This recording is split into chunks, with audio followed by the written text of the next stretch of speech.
네, 화요일 대담 시간입니다. 오늘 함께할 세 분 대담한 기자들 소개해드릴게요.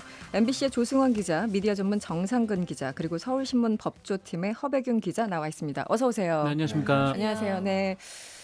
조승원 기자와 정상근 기자는 이제 청취자분들한테 익숙한 그런 이름인데 허배균 기자는 이 대담 코너는 처음으로 출연하시는 거죠. 자기소개를 잠깐 부탁드릴까요? 네, 안녕하세요. 저는 서울신문 허배균 기자입니다. 지금 법조팀 소속이고 법원 출입하고 있습니다. 네, 지난주에 사실 출연을 하셔서 양승태 전 대법관 재판이 어떤 식으로 지연되고 있는지 설명을 해주셨는데 오늘도 법원에 갔다 오셨다고요? 네네. 네, 간단하게 설명 좀 해주시죠. 오늘은 그 오후 2시에 그 한진그룹 모녀 이명희 조연아 씨에 대한 그 선고가 있었습니다. 그래서 네. 거기 취재하고 오는 길입니다. 정말 간단하게 설명해 주시는군요. 네, 알겠습니다. 잠시 후에 자세한 이야기 짚어보도록 하겠고요. 내일 수요일인데 내일 그 양승태 전 대법원장 공판 열립니까? 네, 내일도 열립니다. 그럼 또 거기로 출근하시겠네요. 네. 알겠습니다. 재판 지연 전략을 쓰고 있어서 사상 초유의 침대 재판이다 이런 얘기까지 나오고 있는데 양승태 전 대법원장 재판에 대해서 앞으로 기회가 될 때마다 허 기자 모시고 이야기를 해보겠습니다. 오늘 세 분과 이야기를 좀 먼저 해보고 싶습니다. 이 세기의 번개팅이다 불리는 남북미 새 정상의 판문점 회담 세 분 다 보셨죠? 네. 네, 주말에 어떠셨습니까? 일단 허 기자는 멋있다. 멋있다. 대단하다는 네. 뭐 생각밖에 안 들었고요. 네. 정말 초유의 일이었기 때문에 음. 뭐 그 걸음걸이 하나마다 다 뉴스가 그렇죠. 아니었나 네. 그렇게 생각했습니다. 그렇죠. 걸음걸이 하나하나 네. 엄청난 시선이 쏠렸죠. 네. 조수원 기자 어떠셨어요? 네, 뭐 저도 감격적이었어요. 저 그것 때문에 네. 고생을 좀 했어요. 출근해서? 나와가지고, 그럼요. 나와서 그냥 계속 보면서 영상 음. 올리고, 네. 저희도 좀 많이 뛰었습니다. 이게 그날은 뭐 여러 가지 뭐 풀단 이런 것들이 제대로 준비가 안 된 상황이었기 때문에 여러분들 보시면서 아셨겠지만 화면은 막 흔들리고 도대체 정상들은 어디 있는 거야? 기자들이 네. 더 많이 보이는 상황이었잖아요. 그 좀 편집하시는데 굉장히 좀 힘들지 않습니까? 괜찮은 화면들이 좀 많이 있었어요? 어제 들어온 조선중앙 TV가 제일 안정적이더라고요. 제일 네. 좋았죠. 깨끗하게. 왜냐하면 이 사람들은 그 공식 김정은 수행단으로 아예 따라갔잖아요. 그러니까 따라갔기 때문에 미리 동선을 다 알고 네네.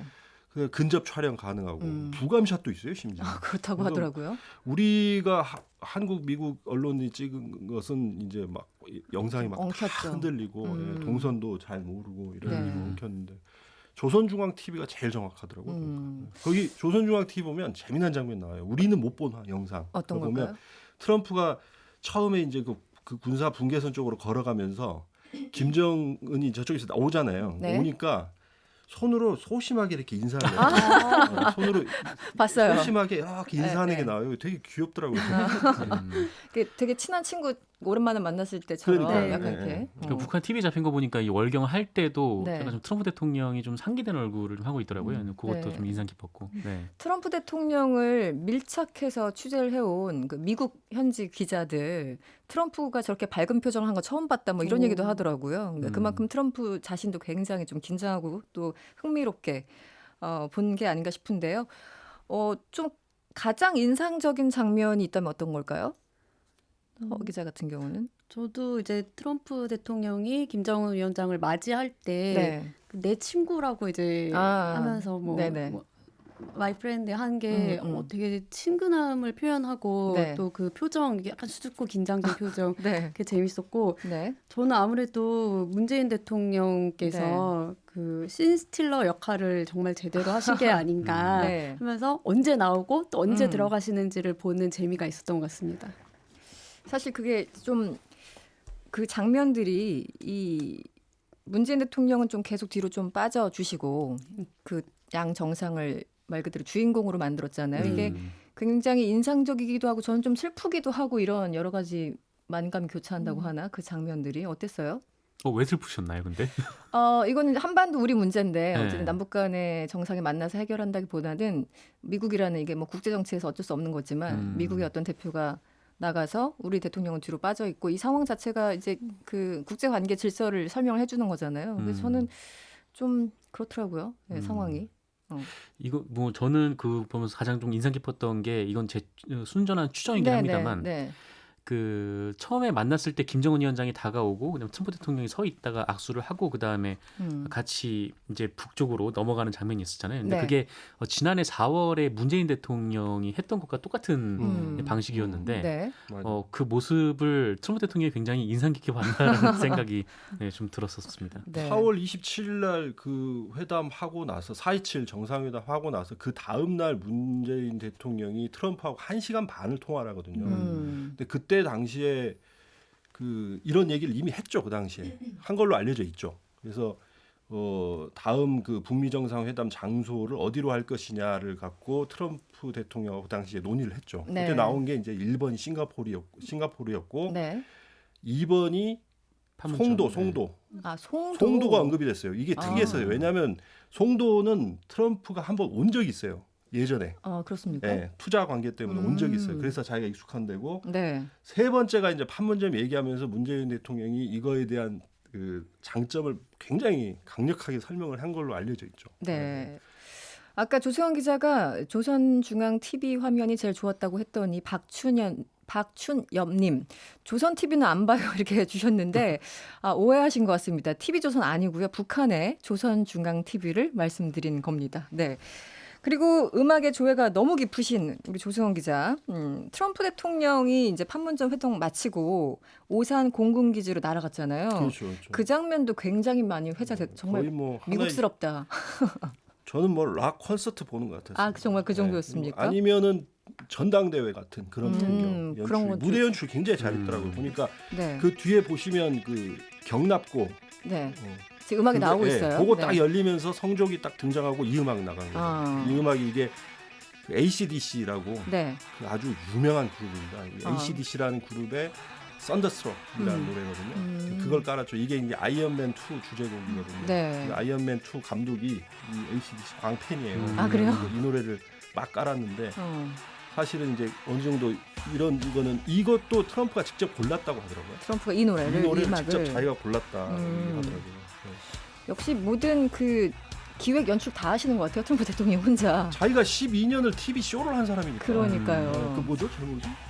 뭐였지? 어프렌티시온가? 네네네. 어프렌티스. 맞습니다. 네. 네. 그리고 두 번째 노래는요. 이 곡이 2개 정도가 깔렸는데 그러니까 락 음악이. 고착 아니 락 음악은 어마어마하게 많이 나왔어요. 그날 네네. 롤링스톤스 음악도 나왔고 아. 심지어 락 음악은 아니지만 마이클 잭슨 빌리진도 나왔어요. 빌리진도 나왔습니다. 기다리는 동안에는 빌리진도 나오고 네. 그다음에 저 노래 있잖아요. 그 디스코 음악 그 마초맨 그런 거 나왔고 요 노래는 지금 나오는 요 노래는 이제 이런 표현 맞나? 그 미국의 전형적인 국뽕. 그러니까 God bless the USA.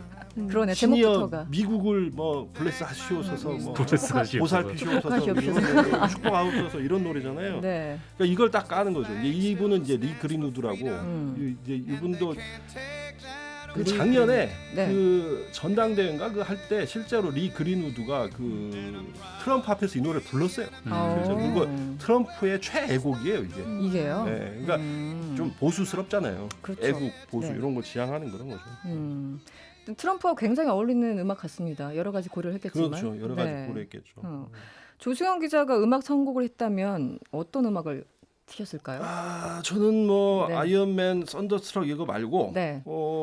만약 이런 분위기다. 제가 네. 만약에 트럼프인데 딱 내렸는데 앞에 전투기가 있고 환호하고 아니 막. 이런 거잖아요. 아이언맨을 왜 깔았겠어요?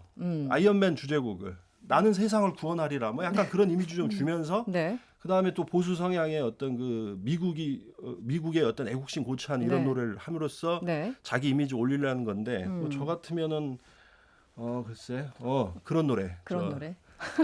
라젠카 세이버스. 저도 그 노래 생각했어요. 네. 그거 진짜 웅장하거든요. 라젠카가 갑자기 우리를 들어보고 구할 싶네요. 것이다. 네. 트럼프 대통령이 그거 먼저 들었으면은 그거 엄청 마음에 그걸 들었을 썼을 것 수도 같아요. 있어요. 아, 라젠카 그래요? 세이버스. 공통점도 있다. 썬더스트럭이 미국 메이저리그 옛날에 잘 던진 투수 중에 존 스몰츠라고 있어요. 네. 이 사람 주제가야. 그러니까 이 사람이 마무리 투수인데 딱 네. 등장할 때마다 나와요. 이 노래가. 그렇습니까? 네. 근데 라젠카 세이버스는 그 오승환 옛날 주제가 있죠. 네. 네. 오승환 나올 때마다 삼성 있을 때. 삼성 있을 때 나와요. 공통점이 있네요. 지금 음악 이게 뭘까요? 라이즈 가 세이버. 지금 그 노래 나오고 있네요. 저 같으면 이제 이걸 깔죠. 아, 그러면 제가 딱 등장을 하죠. 거의 빙의하셨어요. 그 아시죠? 그 헬기 네. 얼마짜리인지 아시죠? 그 뭐죠? 마리논? 네, 4천억짜리예요. 4천억입니까? 그 대통령이 트럼프가 타고 타고 가는. 내린 그 헬기 자체가 마리논이 4,100억 원짜리. 좀 비싼 걸 사셨군요. 네. 알겠습니다. 이렇게 노래 얘기하다가 이 시간 끝날 것 같아서 좀 정리를 해야 되겠네요. 오늘 오프닝에서 제가 박유천 씨 판결 얘기를 했는데 청취자분들이 조금 화가 나셨나 봐요. 문자가 많이 오고 있어요. 최기현님, 앞으로 초범은 다 관대한 판결이 나오는 건가요? 한 번씩 마약하고 반성하면 되나요? 이런 생각 당연히 들죠. 2598번님, 마약뿐 아니라 거짓말로 국민과 팬들을 속여도 반성하고 초범이면 그대로 다 놓아줍니까? 말도 안 되는 판결에 너무 화가 나고 의욕마저 떨어집니다. 의욕 떨어지면 안 되는데. 7040번님, 몇 년을 마약을 해도 처음 잡히면 초범인가요? 초범의 뜻이 무엇인지 궁금합니다. 아주 근본적인 질문 주셨어요. 사실 그 오늘 포털 사이트 검색어에 박유천 씨 계속 상위권에 있었는데요. 정상근 기자. 네. 박유천 씨에게 검찰이 징역 1년 6개월을 구형했는데 법원은 징역형과 함께 집행유예를 선고했습니다. 집행유예라는 거는 일단은 좀 봐주겠다 뭐 이런 뜻인가요? 어떻습니까? 뭐 이거 뭐 그냥 봐주겠다 뭐 이런 건 아니고 이게 이런 게 이제 유죄는 맞다. 네. 유죄는 맞고 뭐 죄를 저지른 것이 이 감옥에 갈 만한 죄인데 네. 뭐 그래도 이런저런 사정 때문에 뭐 감옥에 보내는 거 대신 일단 그 형 집행을 유예한다라는 것이 집행유예이고 말 그대로 유예한다. 네, 그러니까 네네. 감옥에 보내진 않겠다라는 네네. 거죠. 그 대신에 그 유예 기간 동안 뭐 어떤 잘못을 하면은 바로 형을 집행하겠다. 그렇죠. 뭐 그런 의도인데 이 박유천 씨가 징역 10월에 집행유예 2년 네 그렇게 받았습니다. 그 정상근 기자는 어땠어요? 이 판결, 집유? 저는 일전에 그 마약 초범 관련들 이렇게 판결 결과들을 몇 번 본 적이 있는데 네. 뭐 거기서 크게는 벗어나지 않는 판결이었다고 봤거든요. 근데 이 박유천 씨가 뭐 거짓말을 해서 좀 그게 네. 좀 논란이 되니까 음. 여기에 좀 대중들이 좀 많이 분노를 한 것 같고 네. 또 이 대중의 사랑으로 뭐 키워져 온 스타이기 때문에 뭐 그 음. 부분에 대해서 굉장히 비판을 많이 받은 것 같은데 아마 네. 이 박유천 씨가 뭐 연예인으로서 제기를 하기는 뭐 굉장히 어려울 것 같고 근데 일단 이 그동안 이제 마약 그 사범들에게 이 초범 같은 경우에는 일종의 좀 교화 목적의 대부분. 내 집행유예가 내리는 경우가 좀 많았기 때문에 네. 뭐 그 차원이 아니었나 그런 생각을 했었습니다. 그 조수원 기자 기본 이제 판례들이 있기 때문에 집유가 워낙 많이 선고가 됐던 것도 사실이지만 박유천 씨 같은 경우는 공개적으로 지금 거짓말을 한 상황이었잖아요. 그런 걸 감안한다면 이건 좀 너무 약한 거 아닙니까?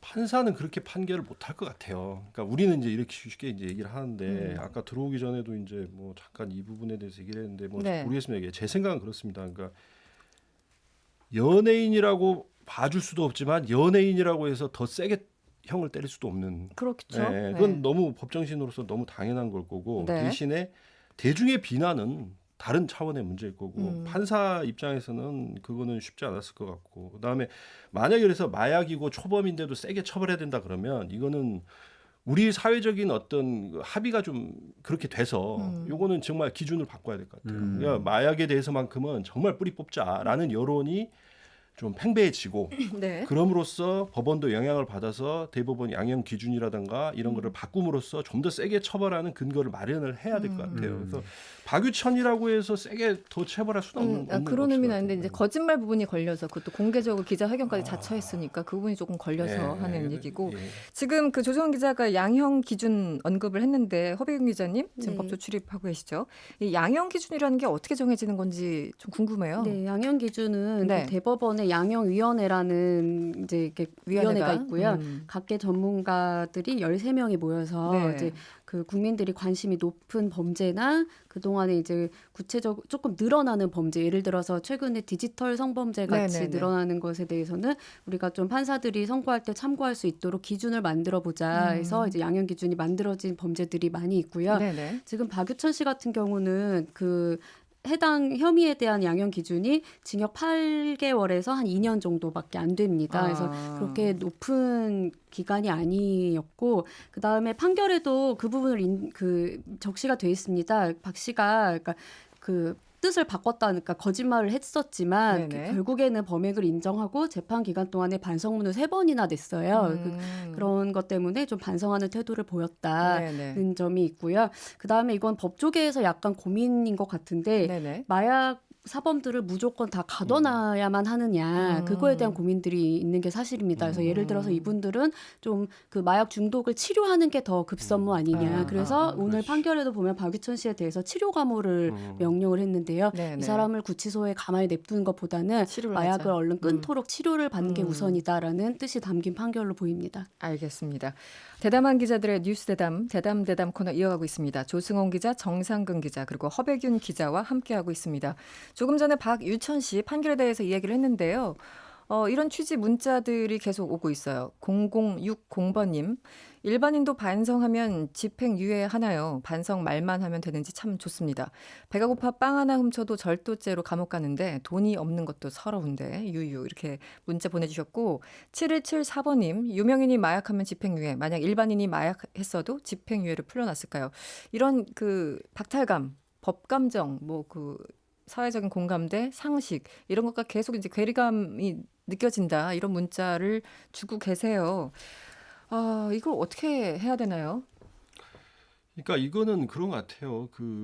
우리가 봤잖아요. 지금 버닝썬 사건이 이런 거에서 보죠. 그러니까 저는 이번 판결의 문제가 아니라 버닝썬이나 여전까지 윤 총경 뭐 네네. 이런 사례들을 통해서 지금 저만 해도 그런 생각 갖거든요. 연예인은 대중의 인기가 있는 사람들인데 저들은 특권을 갖고 심지어 자신들의 어떤 범죄나 이런 것조차도 지난번 정준영 사건과 네, 마찬가지로 네, 네. 이렇게 법망을 피해갈 수 있는 존재구나라는 거에 대한 네. 분노. 네, 네. 그런 게 있기 때문에 그런 문제부터 바로 잡는 게 더 지금 큰 문제가 아닌가 생각이 네. 들더라고요. 그러니까 법이 그냥 공평하면 될 텐데 그렇죠. 물론 법이 어느 정도 좀 강력해야 된다 말아야 된다 그건 이제 두 번째 문제고 공평하기만 해도 박탈감은 좀 덜 느낄 텐데 계속 이런 판결들이 나오고 있으니 참 걱정이고요. 박유천 씨 얘기를 하고 있었는데요. 오늘 1심 선고가 나온 게 또 있죠. 이 한진그룹 고 조양호 회장의 부인인 이명희 씨와 장녀인 조연아 씨 공판인데 오늘 허백경 기자가 직접 취재를 하셨나요? 네네. 어떤 공판이었나요? 네, 이게 아마 헷갈리실 겁니다. 최근에도 재판 결과가 나온 게 있었는데요. 저도 헷갈려요. 네. 너무 많아서 혐의가. 네. 한 2주 정도, 그러니까 6월 13일에 이거는 인천지법에서 그 해외 명품을 국적기를 이용해서 이제 밀수한 혐의로 각각 이제 조연아 씨, 이명희 씨 모두 집행유예 받은 선고가 있었고 네. 오늘은 두 모녀가 이제 각자의 집에 필리핀 가사도우미를 이제 불법으로 고용한 혐의에 네, 대한 네. 재판이 서울중앙지법에서 있었습니다. 근데 결과는 이제 그 징역 1년 6개월에 집행유예 3년, 이게 이명희 씨 선고 결과고 네. 조연아 전 부사장은 이제 징역 1년에 집행유예 2년, 그다음 벌금 2천만 원, 그리고 각각의 이제 사회봉사 명령도 내려졌는데요. 그러니까 결국에 집행유예가 이제 선고가 됐습니다. 네. 검찰이 구형한 것보다 법원이 더 좀 세게 선고를 한 건가요? 네네. 검찰은 이제 이명희 씨에 대해서는 벌금 3천만 원, 그다음에 조현아 씨에 대해서는 1,500만 원을 선고해달라고 재판부에 요청을 했었습니다. 네네. 이 액수는 이 모녀가 받고 있는 혐의에서 벌금형으로 했을 때 최고 액수이고요. 근데 이제 법원에서는 이게 최고 액수이긴 하지만 벌금형으로는 이 사람들에 대한 비난 가능성에 맞지가 않다. 그러니까 비난 여론이 너무 높고 네네. 그 범죄 자체가 비난할 부분이 너무 많기 때문에 벌금형으로는 부족하다. 그래서 징역형을 선고한다고 했습니다. 네. 대신 뭐 집유 같이 네네. 했지만 그러면은 그 이명희 씨나 조연아 씨는 지금 반응이 어떻습니까? 나왔습니까? 네, 공식적으로는 아무 말도 하지 아직은? 않았습니다. 네, 이분들이 네. 예전에 이 재판에서 첫 번째 재판에 법정에 왔을 때 약간 해프닝이 한 번 있었습니다. 그러니까 둘이 이제 법정에서 만나서 좀 껴안고 되게 애틋한 표정을 지으면서 네, 이제 네, 뭐 네. 우리 애기 뭐 이런 멘트가 나갔다고 기사를 썼었어요. 근데 사실은 그게 이제 우리 애기가 아니라 이제 우리 애기들 잘 돌봐줘라, 뭐 손주들 잘 봐줘라 이런 말인데 잘못 나갔다. 그래서 한번 이제 좀 곤혹을 치른 적이 있어요. 네네네. 기업 측에서. 네네. 그러다 보니까 오늘은 선고가 끝났는데도 법정에서 안 나오는 겁니다. 그래요? 그리고 그냥 내려가면 되는데 사진도 찍히기 싫고 기자들한테 멘트도 하기 싫으니까 그냥 안 나고 버텼어요. 그래서 복도에 한 30분 가까이 앉아 있었고 그다음에 이제 저는 선고 직후에 이명희 씨 얼굴을 보게 됐는데 네. 약간 인상을 팍 쓰면서 아마 벌금 내고 나갈 말 거라고 생- 생각을 했을 텐데 징역형이 선고되다 보니까 좀 당혹스러워했던 것 같습니다. 검찰 구형보다 높아지면 웬만하면 다 당황을 하게 되죠. 네. 정상근 기자는 어떻게 보셨어요? 근데 지금 뭐 방송을 들으시는 청취자분들 입장에서 그럴 것 같아요. 아까 박유천 씨도 그렇고 이명희 씨, 조현아 씨도 그렇고 저번에 또 그 밀수 부분에 관해서도 그렇고 또 집행유예라는 말이 좀 당연히 자연스럽게 좀 나오실 것 같다는 네. 좀 생각이 들더라고요. 그러니까 이게 그 조현아 씨 그리고 이명희 씨에 대한 국민들의 인식은 좀 강렬하잖아요. 그러니까 뭐 강렬하죠. 갑질 뭐 그런 뭐 그들의 이제 그 말소리 높은 말소리도 우리가 다 들었던 거고 네. 그런 건데 제대로 처벌이 안 되는구나 저 사람들은 감옥 한번 안 가는구나라는 좀 그런 뭘 해도 생각이 좀 드실 것 같아요. 그러니까 뭐 물론 네. 이게 뭐 법에 따라서 아까 허 기자님께서 말씀하셨듯이 그 범죄에 해당하는 양형 기준이 그거밖에 안 되기 때문에 뭐 이렇게 그 양형 그 결국 이제 벗어나서 판결이 나왔다고 하기는, 네. 볼 수밖에 없지만 근데 네. 뭐 국민들 입장에서는 이게 잘 받아들여지진 않으실 것 같아요. 네. 그 법감정이라는 게 진짜 무서운 것 같아요. 그 6950번님, 판사의 판결을 국민이 믿어야 하는데 믿지 못하는 것이 한심합니다. 판사는 법의 최후의 보루입니다. 양심을 지켜주시길 바랍니다. 이렇게 문자 주셨고요. 1105번님, 허 기자님, 관심이 가는 판결은 언제나 국민의 뜻과는 많이 어긋나는 것 같은데 판사님들이 관심 받고 싶어서 그런 걸까요? 이유가 뭘까요? 예, 그분들이 우리랑 좀 동떨어진 공간에 살고 계십니까? 어떻습니까? 저는 심지어 그런 생각도 가끔 해봤어요. 왜냐면은 일반인들이 생각하는 것과 너무 다른 판결이 나오는 경우, 이제 특히 뭐 성폭행이나 뭐 이런 것들 그쵸. 보면은 공감 능력이 완전 떨어지는 건 아니야? 이런 생각까지 들거든요. 어떻게 보세요? 계속 접하시잖아요. 법원에서 보면은 답답한 게 이 부분인데요. 그러니까 판사라고 해서 예를 들어서 조현아, 이명희 씨의 모든 사정을 이제 심리하는 게 아니고 딱 그 혐의에 대해서 그렇죠. 자기한테 넘어온 기록만 보고 판단을 해야 됩니다. 공소장만 보고. 네, 그러다 보니까 우리가 모두 알고 있는 그 뭐 이렇게 고성을 질렀거나 뭐 욕설하거나 이런 음성과 관계없는 오늘 같은 경우는 이제 딱 그 불법으로 가사도우미를 고용한 혐의 이거에 대한 사건 기록만 보기 아주 때문에 냉정하고 건조하게. 차이가 날 수밖에 없죠. 혹시 조현아 씨는 또 다른 재판이 있나요? 지금은 그 이명희 씨와 조현아 씨 얘기를 했었는데 네, 또 다른 게 있습니까? 네, 이제 이명희 씨가 지금 재판에 하나 있는데 네. 그 날짜는 잡히지 않은 게 있는데요. 그 운전기사 9명 등을 상습 특수 폭행한 혐의가 이제 재판에 넘겨져 있고요. 네. 그다음에 조현아 씨의 경우는 남편하고 이혼 소송 중인데 남편이 고발을 해가지고 상해 혐의랑 그다음에 아동학대 혐의가 그게 이제 있군요. 최근에 경찰 수사를 거쳐서 검찰로 넘어갔습니다. 네. 너무 많아서 헷갈리네요, 네. 정말. 네. 0030번님, 조현아 벌금에 빵 터집니다. 이게 참 역설적인 표현 같은데. 그 사람들이 그 정도 금액이 돈일까요? 뭐 1,500, 2,000, 3,000 이런 것들이. 밀수한 돈이 얼마고 필리핀 가정부를 쓰면서 챙긴 차액이 얼만데 진짜 우리 멍멍이가 웃을 일이네요. 거기다가 집유라니. 역시 돈은 많고 봐야 되나 봅니다. 참 아무리 좋게 설명을 하려고 해도 이런 문제가 계속 옵니다. 그리고 이것도 한번 짚어볼까요? 얼마 전에 MBC에서 보도한 내용을 보니까 성범죄를 지은 사람이 2심에 가서 집유를 받거나 감형이 된 일이 있더라고요. 그 조정원 기자님 어떤 사례인지 잠깐 설명을 좀 해주시겠어요? 네, 많이들 뭐 언론 보셔가지고 저도 지금 기사 뽑아가지고 왔거든요. 네네. 그러니까 이제 그 가장 대표적이었던 판결은 그 판결이었죠. 이게 10살 초등학생인데 놀랐어요. 가출을 했죠. 가출을 했는데 이제 도와줄 어른을 찾다가 이제 그때 접근한 사람이 35살 학원 원장. 학원 원장. 그래서 자기 집에 데려가서 소주 2잔을 먹이고 이건 다 이제 팩트입니다. 이거는. 네네. 네, 소주 2잔을 먹이고 양손을 눌러서 움직이지 못하게 하는 상태에서 성폭행.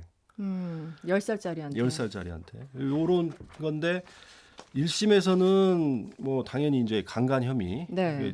왜냐하면 이게 13세 미만이기 때문에 그렇죠. 이거는 뭐 강압적이든 합의든 무조건 처벌은 되는데 네.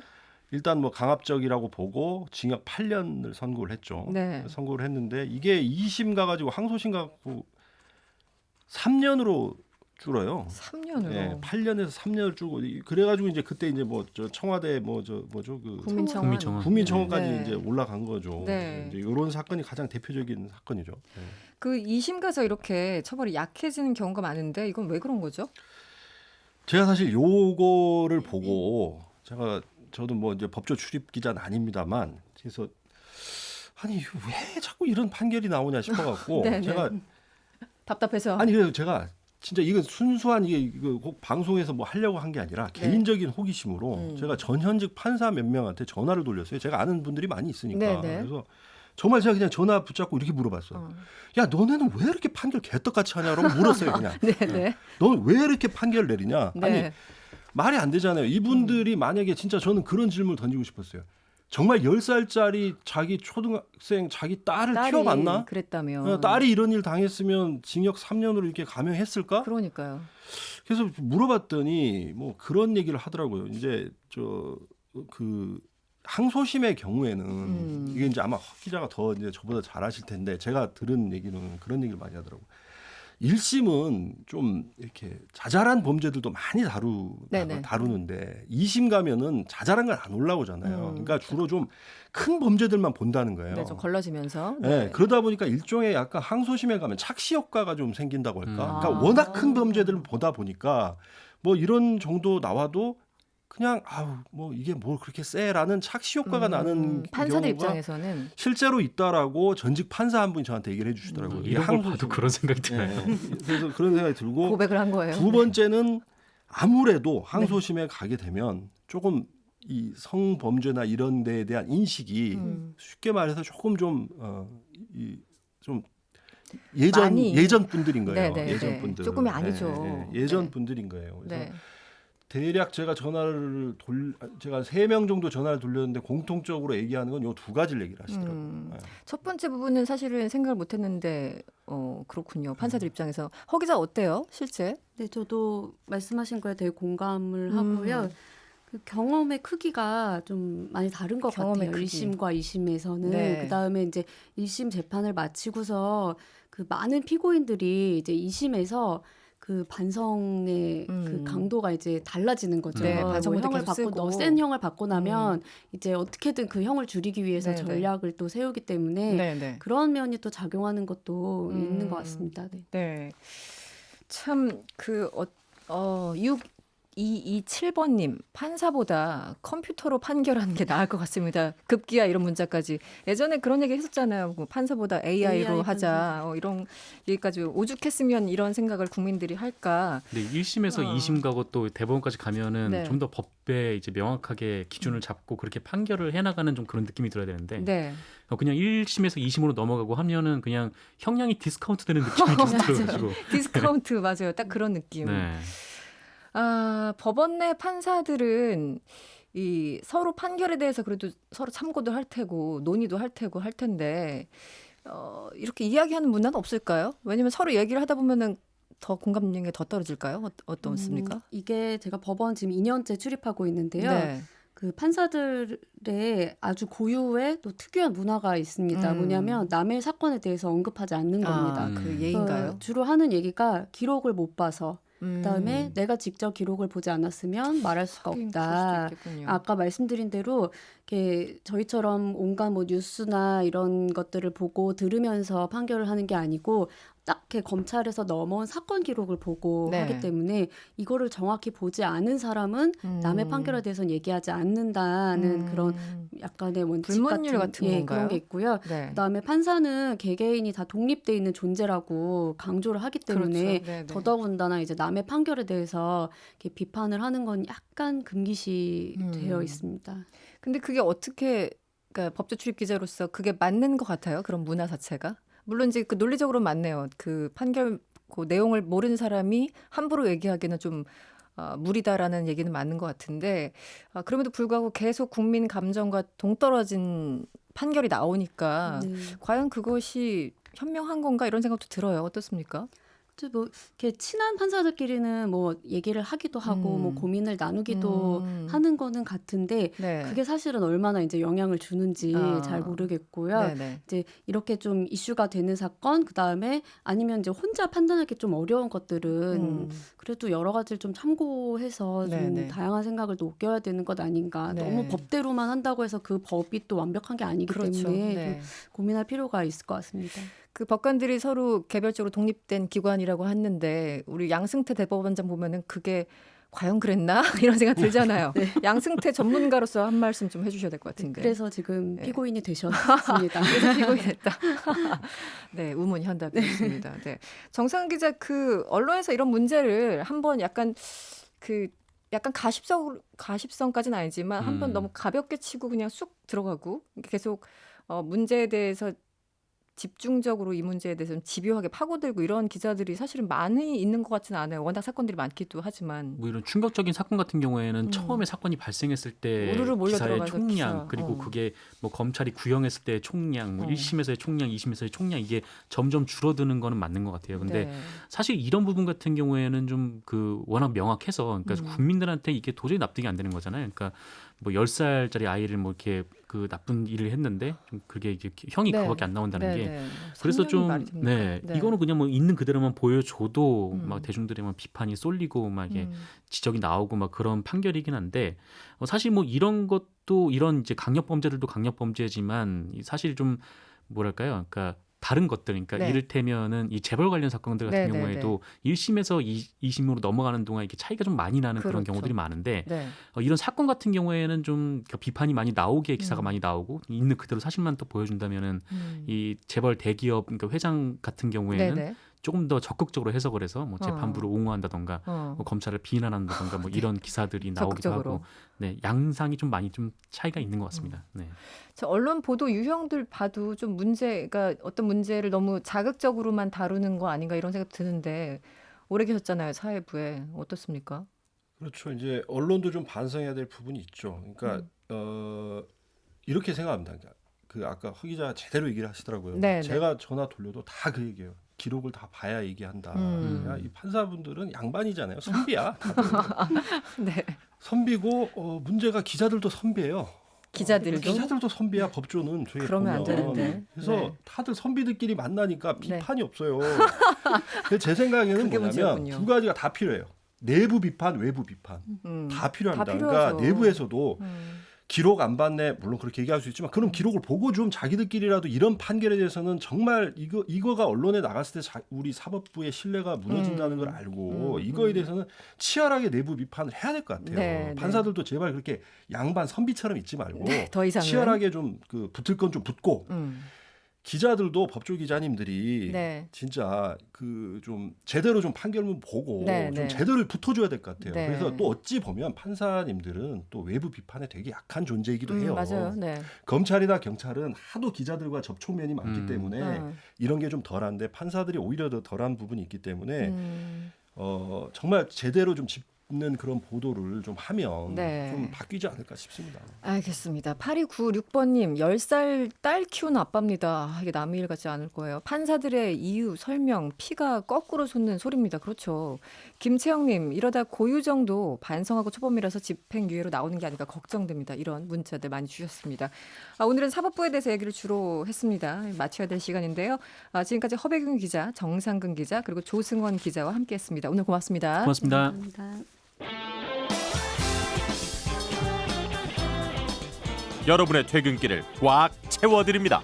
평일 저녁 6시 5분 이승원의 세계는 그리고 우리는